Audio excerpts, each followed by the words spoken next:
Bonjour, bonjour, bonjour. Notre live du mardi, un mardi sur deux en direct. Bonjour. J'essaye aujourd'hui de venir vous réconforter en cette semaine de presque rentrée ou rentrée pour la plupart. On va se gâter avec un bon gâteau, avec une légère saveur d'automne, histoire de nous mettre quand même un peu dans l'ambiance, même si on veut rester encore un peu en été. Alors rentrez, installez-vous tranquillement. Vous le voyez en avant. On va préparer ce beau gâteau-là. Un gâteau au raisin frais. As-tu déjà cuisiné les raisins frais? Ça fait changement des raisins secs. C'est super bon. Puis on va se préparer comme une poudre de noisettes torréfiées pour aller avec ça, pour rehausser ce gâteau. Donc raisin frais et noisettes. Alors, ça semble fonctionner. Ginette est là, Annie, Virginie, Ghislaine. Bonjour, bonjour. Donc, au programme d'aujourd'hui, je vous l'ai dit, ce beau gâteau raisin noisette au parfum d'automne pour se mettre dans l'ambiance. Vous voyez que, je vous le montre déjà avant de commencer, vous voyez que j'ai coupé une part pour vous montrer un peu de quoi ça a l'air à l'intérieur. Vous voyez que les raisins restent bien entiers. On voit qu'on a une pâte qui ressemblerait un peu à un financier, mais pas complètement. Ce sont des noisettes au lieu de des amandes dans ce genre. Puis je me suis dit, ben là, tant qu'à faire, évidemment, dans la fiche recette, je vous fais toutes sortes de variantes et de suggestions, d'accompagnement, puis des variantes dans le gâteau. Puis je me suis dit que probablement, vous aimeriez ça qu'on fasse une crème anglaise pour aller avec ça. Ça vous dirait? Parce qu'une crème anglaise, c'est 8 minutes. Donc, ce que je vous propose, c'est qu'on lance la crème anglaise en arrière. Puis, le temps que la crème anglaise se fasse, on va faire le gâteau. Ça vous tente? Allez, super facile de faire une crème anglaise. Vraiment, rien de plus simple. On prend son bol. Alors, évidemment, tu fais ça quand c'est ton gâteau cuit dans le four d'habitude. Là, moi, je fais dans l'autre pour gagner du temps. Donc là, on va faire à peu près 750-800 ml de crème anglaise. On part sur une base de 500 g de lait. Donc 500 g de lait, il y a un peu du brun sur le dessus. Parce que normalement, j'utilise du sucre vanillé, fait maison, vous savez, hein, mon 250 g de sucre avec ma gousse de vanille à l'intérieur. Mais j'ai plus de gousse de vanille, je suis en rupture, j'en trouve pas, c'est la galère. Donc là, j'ai mis de l'extrait de vanille. Donc, 500 g de lait, 100 g de sucre blanc, soit du sucre vanillé fait maison, soit 100 g de sucre plus un sachet de sucre vanillé, soit 100 g de sucre plus une cuillère à thé d'extrait de vanille. C'est bon? J'en viens pour le moule, je vais tout vous raconter. Ne vous inquiétez pas, je vais vous raconter le moule, les tailles et tout ça. Donc la crème anglaise, 500 g de lait, 100 g de sucre et 6 jaunes. Alors qu'est-ce qu'on fait de tous les blancs qui restent? On s'en va sur fanelli.com, on va dans la rubrique blog et on cherche quoi faire avec mes blancs, quoi faire avec mes jaunes. Je vous ai mis des liens vers chaque recette justement pour trouver de l'inspiration pour transformer vos blancs en l'occurrence. Donc là, on referme, on ne met pas le gobelet, on met le panier sur le dessus. Je vous tourne le dos, 3 secondes. Puis on s'en va programmer 8 minutes. Je programme et après je vous raconte ce que je fais. 8 minutes, 80, vitesse 3. Je vous rappelle, on fait une crème anglaise super rapidement. Donc, 8 minutes, 80, vitesse 3. Les jaunes, le lait, le sucre. On est d'accord? Sucre vanillé, c'est la base pour la crème anglaise vanille. Mais tu peux t'amuser à faire avec de l'extrait d'amande. Tu aurais pu rajouter des extraits de ton choix pour le parfumer comme tu veux. Tu aurais pu mettre de l'alcool, pourquoi pas, un peu d'amorito ou alors de kirsch ou de rhum à l'intérieur pour parfumer ta crème anglaise. Ça fonctionnerait et ce serait toujours le même principe. On a mis 8 minutes, on n'a pas mis le gobelet parce qu'on ne veut pas créer d'humidité à l'intérieur. On veut que ça puisse respirer, mais on ne veut pas avoir d'éclaboussure. On a mis 80 degrés, pourquoi pas 100? Parce qu'on ne veut pas faire cuire les jaunes, on ne veut pas faire une brouillade ou une omelette. On veut juste que les jaunes atteignent la bonne température pour faire épaissir notre crème anglaise. Mais on ne veut pas les cuire, on ne veut pas que ça goûte l'œuf, d'accord? Donc 80 degrés, c'est la température idéale. Et vitesse 3, pourquoi? Pour mélanger tout ça, pour également éviter éventuellement la brouillade d'œuf. Donc on ne veut pas ça. 8 minutes, 80 degrés, vitesse 3 pour faire une crème anglaise, le temps de le dire. Le seul problème, c'est qu'il faut s'y prendre un peu d'avance parce qu'il faut qu'elle refroidisse, sinon c'est pas terrible. Donc, on va pousser un peu nos amis. Je vous montrerai la crème anglaise que j'ai fait d'avance tantôt, bien entendu. Et on va démarrer notre gâteau tout de suite. Parce que vous allez voir que c'est quand même assez rapide. Est-ce que ça va jusqu'ici? Est-ce qu'il y a des questions concernant la crème anglaise ou c'est facile? Ginette propose de faire des macarons avec les blancs. Oui, vous pouvez, il n'y a pas de problème. Toutes sortes de recettes qui sont suggérées dans le blog. Alors, si on s'en va vers notre recette de gâteau aujourd'hui, qui est particulier, parce que comme je vous disais, je ne sais pas vous, mais moi, j'ai pas l'habitude de cuisiner avec des raisins frais. Ou alors, les raisins frais, je les utilise dans une autre vie. Je faisais des sauces pour aller avec une caille, par exemple, une sauce au raisin. Ou ce genre de choses pour aller avec les volailles. Mais pas vraiment dans les gâteaux. Donc là, c'est une proposition différente que je vous fais. Ce sera aux noisettes. Donc ici, vous voyez, j'ai des noisettes torréfiées. Donc c'est important quand on utilise des noix, et en particulier des noisettes, de les torréfier ou de les griller pour développer les saveurs. Tu sais, tu as la noisette, puis tu as la noisette Nutella, ce que j'appelle. Tu vois ce que je veux dire, cette différence? Ben, si tu utilises ta noisette sans la torréfier, ça a un peu le goût de noisette. Mais si tu veux vraiment ce goût de pralin, de praliné, de Nutella, rien le fait de la torréfier, ça va faire une différence. Alors comment on fait pour torréfier des noisettes? Soit c'est des petites quantités, tu peux faire ça à la poêle. Torréfier, c'est comme le café, hein, ça veut dire griller mais pas brûler. Et ce qu'on veut, c'est que ce soit grillé le plus possible à cœur. Ça veut dire que la température, que ce soit à la poêle ou au four, il ne faut pas qu'elle soit trop chaude. Il vaut mieux que ça dure un peu plus longtemps, plutôt que ce soit trop chaud, sinon ça va brûler l'extérieur, mais pas torréfier l'intérieur. Donc en général, moi ce que je fais, c'est quand j'achète mon paquet de noix là, d'1 kilo de noisettes, directement je le fais en rentrant, parce que je sais que ce sera meilleur torréfié dans n'importe quelle recette. Le four à 350 Fahrenheit, 180 degrés Celsius pour un four à convection, ou 375 Fahrenheit, 190 Celsius pour un four régulier. Tes noisettes ou tes noix sur ta plaque bien à plat, tu rentres ça dans le four, puis là ça va aller entre 10 à 15 minutes selon ton four et selon la noix, la taille de noix, si c'est noisettes ou des noix de pécan par exemple, c'est pas pareil. Il faut que tu surveilles à l'odeur, il faut que ça commence à sentir vraiment, dans le cas des noisettes, le Nutella, le praliné chez toi, tu commences à surveiller, on veut que ce soit coloré mais pas brûlé. Ce qui peut donner une indication concernant les noisettes, c'est que tu vois, quand on les achète, elles ont leur peau, le fait de les torréfier, ça permet de retirer la peau facilement. Et quand la peau s'enlève toute seule, tu vois comme on a là, ça veut dire que c'est assez torréfié. Ok, donc ça c'était le chapitre, les noix en général, tu les torréfies. Là dans cette recette de gâteau, on a des noisettes qui vont être entières posées sur le dessus, mais on va avoir comme une sorte de poudre de noisettes, de farine de noisettes que l'on va faire. Donc on commence dans un bol propre et sec bien sûr, surtout sec, mettre ces noisettes à l'intérieur et on y va en vitesse 7. On y va à peu près pour 5 secondes. Faut pas que ce soit trop longtemps parce que l'affaire c'est que on veut faire de la poudre de noisette, on veut pas faire du beurre de noisette ou de la pâte à tartiner de noisette, on va dire, parce que si tu fais tourner plus longtemps, tu le sais, hein, on a la recette sur fanelli.com, ben, le gras naturel de la noisette, tu vois là c'est vraiment de la poudre, le gras naturel de la noisette va s'extraire et ça va commencer à faire la pâte comme le beurre d'arachide ou le beurre de peanut ou c'est ça. Donc c'est pas ça que tu veux juste la poudre, donc 5 secondes vitesse 7, c'est suffisant. Ensuite, dans notre gâteau, qu'est-ce qu'on va venir ajouter? Alors, parlons de taille, là c'est ce que vous me disiez tout à l'heure. Évidemment, comme j'ai fait un gâteau d'avance, un gâteau en direct et que je ne veux pas manger des gâteaux jusqu'à la fin des temps, j'ai choisi un moule plus petit que dans la fiche. Ça veut dire que la fiche recette, le gâteau normalement est pour un moule charnière 23 cm. Là j'ai fait un moule charnière 18 cm et j'ai retiré un tiers de la recette. C'est une base de 3 œufs, la recette normale. Donc là je suis partie sur une base de 2 œufs pour diminuer. Donc ça veut dire que ton gâteau, si tu le fais normalement, il sera comme sur la photo de la fiche recette. Ça veut dire à peu près la même épaisseur, mais dans un cercle plus gros, donc de 23 cm.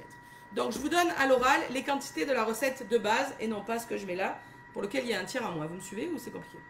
Ok, les noisettes sont à l'intérieur. Maintenant on va rajouter tout simplement tous les ingrédients en même temps, c'est-à-dire nos œufs à l'intérieur, donc 3 dans la recette de base. On va venir ajouter 100 g de beurre comme ceci. On vient rajouter 100 g de sucre. Tu sais que le sucre, tu peux mettre ce que tu veux, hein, dans le sens que j'ai mis du sucre blanc, mais si tu veux mettre de la cassonade, du sucre d'érable, tu peux jouer là-dedans, tu peux en mettre un peu moins si tu veux. Ensuite, on va venir ajouter également du lait. On a 90 g de lait dans la recette, comme ceci. Et on a ensuite 180 g de farine et 2 cuillerées à thé de poudre à pâte ou levure chimique. Donc, on a notre poudre de noisette qui sert de farine entre guillemets, mais il faut quand même de la farine traditionnelle pour le côté quand même souple et tendre. Donc, on est d'accord, le beurre, les œufs, un petit peu de lait, la poudre de noisette, la farine, la poudre à pâte. On n'a plus qu'à venir refermer tout ça. Alors, Béatrice nous rejoint en cours de route. Béatrice, on est en train de préparer un gâteau noisette et raisin frais. Et puis, une crème anglaise pour aller avec à l'arrière qui est en train de tourner.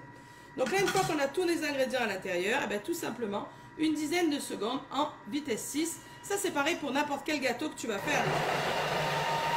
Je laisse tourner puis je te reviens.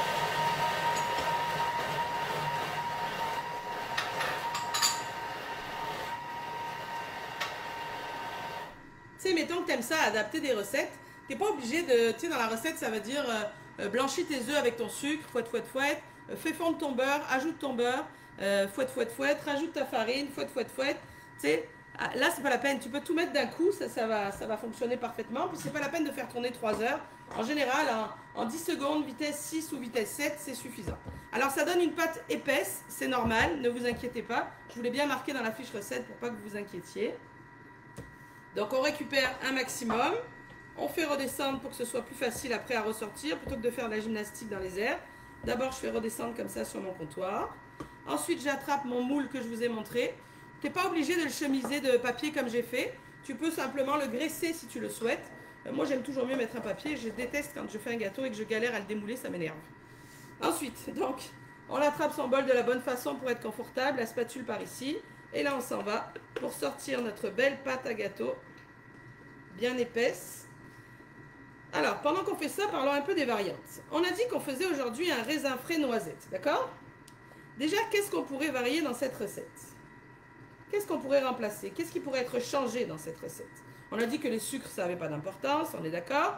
Mais surtout, le premier ingrédient que l'on pourrait changer selon ses goûts ou selon ce qu'on a, ou pour faire un peu différent, ce serait quoi? À votre avis? La noisette, on est d'accord? La noisette pourrait être remplacée par une autre sorte de noix. Ça pourrait être des amandes, tout simplement. À ce moment-là, tu pourrais mettre un peu d'extrait d'amande dans ta recette. Ça pourrait être des noix de pécan, sans aucun problème, en faisant exactement la même chose que ce qu'on a fait. Tu sais que quand tu fais une préparation et que c'est pris un peu autour de la lame comme ça, allez, la crème anglaise est prête avant que j'ai fini le gâteau. J'ai trop parlé, hein, ça veut dire. Je vous montre juste 2 minutes. Quand tu en as autour de la lame, tu t'en vas chercher le turbo. Ça va attendre. Tu t'en vas chercher le turbo. Tu donnes 2-3 coups de turbo. Ensuite, tu appuies sur la petite maison. Ça va avoir quoi comme effet? Ce qui était pris dans la lame a été projeté sur les parois. Et donc, je suis capable d'aller récupérer plus facilement ma préparation. Tu vois, ma lame, en elle-même, on n'en a plus. Par contre, je m'en vais refaire comme j'ai fait tantôt. Je viens racler mes parois comme ça, tout autour, pour récupérer ce qui a été projeté de ma lame. Je fais bien le contour. Et voilà. Donc là, on a notre pâte qui est vraiment simple. On a vu au niveau des variantes, donc on pouvait remplacer par la sorte de noix différente. On pourrait aussi jouer avec les fruits. Nous, on va rajouter des raisins. Mais on aurait pu s'amuser, notamment cette recette, moi, elle me donne le goût comme variante. Alors là, je vois marqué abricot. Oui, ça pourrait. Il ne faudrait pas des fruits qui mouillent trop. Tu comprends ce que je veux dire? Tu sais, des fraises, tu peux, mais ça va faire différent, ça va changer la texture. Des prunes, oui, ça pourrait, parce que c'est le même genre, effectivement. Moi, j'avais envie d'essayer amandes avec extrait d'amande et des cerises. Tu sais, pour le côté un peu cerise, amande, là, je trouve que ça marche bien. Donc là, une fois qu'on a fait ça, donc là, j'ai mon plus petit moule. Hein, vous vous rappelez, j'ai pris le moule 18 cm parce que j'ai fait 2 recettes et je ne veux pas manger ce gâteau pendant 6 semaines. Mais la recette qui est sur le site est pour 23 cm. Alors, tu vois, là, j'ai 350 g de raisin parce que mon moule est plus petit. Mais normalement, c'est 500 g de raisin qu'on va mettre là. Il faut en mettre beaucoup parce que tu vois, l'idée, c'est que tu viens les placer. Puis ensuite, on va légèrement enfoncer. Tu ne veux pas enfoncer tout le monde.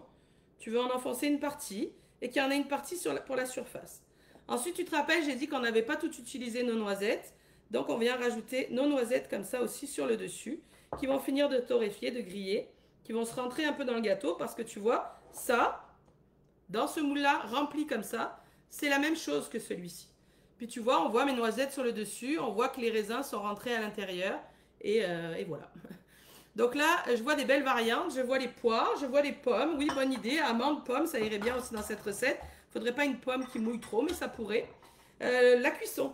La cuisson, on va y aller dans un four à 350 Fahrenheit, 180 Celsius si tu as convection, chaleur tournante, ou 375, 190 si tu as un four classique, grille du milieu, pour environ facilement 45 minutes. Ce que tu fais, c'est que quand tu es rendu à 45 minutes, tu sors ton gâteau du four, tu le piques avec un cure-dent ou un pic à brochette, tu le ressors, et si c'est humide, c'est que c'est cuit, mais s'il y a de la pâte sur ton pic, c'est qu'il faut remettre encore 5 minutes. Ça va? Alors, allons voir notre crème anglaise que l'on vient de faire le temps que je blablate. Ici, j'ai préparé un pot pour la mettre. Parce qu'il faut lui laisser le temps de refroidir. Sérieusement, hein, 8 minutes, on n'a même pas eu le temps de faire notre gâteau qu'on avait fait notre crème anglaise. Alors, en refroidissant, elle va épaissir légèrement, mais on voit déjà qu'elle est quand même super belle. Alors, vous allez me dire, tu as dit tantôt que ça faisait 750-800 ml et tu as pris un pot d'1 litre. C'est parce que comme elle était battue en vitesse 3, elle est mousseuse. Mais en fait, d'expérience, tu la ranges dans un pot comme ça, 1 litre. Mais quand elle va refroidir, ça va retomber un peu ici, puis tu en auras environ 800 ml. Alors, voyons de quoi ça a l'air. Si on prend celle que j'ai faite hier, donc ça c'est la même chose, mais elle est froide, hein, tant qu'à faire. Et on va venir mettre notre crème anglaise avec notre gâteau. Qu'est-ce que tu en penses? Finalement, hein, ça donne le goût d'être en automne, tout ça? Qu'est-ce que tu en dis? Ça suffit maintenant les crèmes glacées puis les boissons alcoolisées, les granités, les frozen, les drinks gelés. On veut du réconfort. Donc voici pour la recette d'aujourd'hui notre gâteau raisin et noisette. J'espère que ça vous a plu. Vous n'étiez pas très bavarde. Faut pas hésiter si vous avez des questions par la suite. N'hésitez pas à me les poser. J'y réponds avec grand plaisir. On se retrouve, nous, avec les VIP. Cette semaine, on a beaucoup de rendez-vous. On se retrouve jeudi pour faire une recette. Toujours la thématique de cette semaine, c'est les fruits de fin d'été, donc les raisins. Je vous ai pas dit, mais c'est sûr qu'idéalement, c'est mieux de prendre des raisins sans pépins. Hein.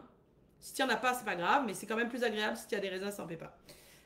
Donc jeudi, les fruits de fin d'été, des bleuets, on va travailler. On va faire une recette salée, une recette tout en un avec du saumon, une sauce au fromage frais, bleuet, citron. Et on va cuire en même temps les haricots verts et un riz complet ou un riz brun. Vendredi, on est à Cormes et Vin avec Manon. Je vous propose, comme c'est vendredi, de faire une belle planche charcuterie fromage pour laquelle on va préparer une confiture de raisin qui ira très bien avec des terrines de viande ou avec des fromages et également un miel de piment que ma soeur a beaucoup aimé d'ailleurs quand elle était là et qu'elle a hâte que je fasse la recette. Et on se retrouve aussi samedi pour le café Jazette. Donc ça, c'est notre programme de la semaine avec les VIP. Pour être VIP, tu as les infos sur fanelli.com.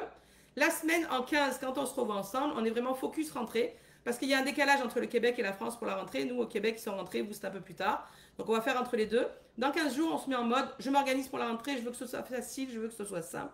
Je vous propose une belle recette tout en un, vous verrez, dans 15 jours, avec une soupe, la protéine et le dessert en même temps, le temps de le dire. Voilà, merci d'avoir été là et puis je vous souhaite un joli mardi et je vous dis à bientôt. Salut!